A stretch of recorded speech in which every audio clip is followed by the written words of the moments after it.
കാട്ടുപറമ്പന്റെ character poster പുറത്ത്. അഭിമാനവും സന്തോഷവും നൽകുന്നു മകൻ ബിനു പപ്പു. റീ റിലീസിന് ഒരുങ്ങുകയാണ് മലയാളത്തിന്റെ ക്ലാസിക് ചിത്രം മണിച്ചിത്രത്താഴ്. ആഗസ്റ്റ് 17-നാണ് ചിത്രം തിയേറ്ററുകളിൽ എത്തുന്നത്.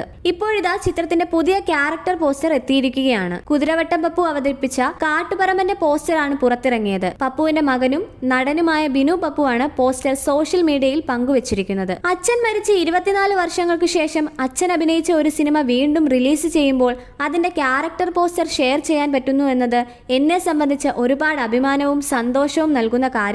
സിനിമയുടെ സൗന്ദര്യവും ശക്തിയും അതിലുപരി മാന്ത്രികതയും ഇതാണ്. കാലങ്ങൾക്ക് മുന്നേ നമ്മളെ ചിരിപ്പിക്കുകയും ചിന്തിപ്പിക്കുകയും കണ്ണു നിറയിപ്പിക്കുകയും ചെയ്ത് മറഞ്ഞുപോയ അച്ഛനെ പോലെ തന്നെയുള്ള മറ്റു കലാകാരന്മാർ എല്ലാവരും ഓരോ ദിവസവും നമുക്ക് മുന്നിൽ വന്നുകൊണ്ടേയിരിക്കും.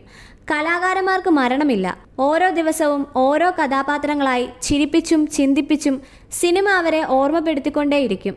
ബിനു പപ്പു സോഷ്യൽ മീഡിയയിൽ കുറിച്ചു. മലയാള സിനിമയിൽ റെക്കോർഡ് വിജയം കരസ്ഥമാക്കിയ ഈ ചിത്രം ഹ്യൂമർ, ഹൊറർ, ത്രില്ലർ ജോണറിലുള്ളതാണ്. സ്വർഗ ഫിലിംസിന്റെ ബാനറിൽ സ്വർഗ ചിത്ര അപ്പച്ചനാണ് ചിത്രം നിർമ്മിച്ചത്. സ്വർഗ ചിത്രയും മാറ്റിനി നൗ എന്ന കമ്പനിയും ചേർന്നാണ് മണിച്ചിത്രത്താഴ് പുറത്തിറക്കുന്നത്.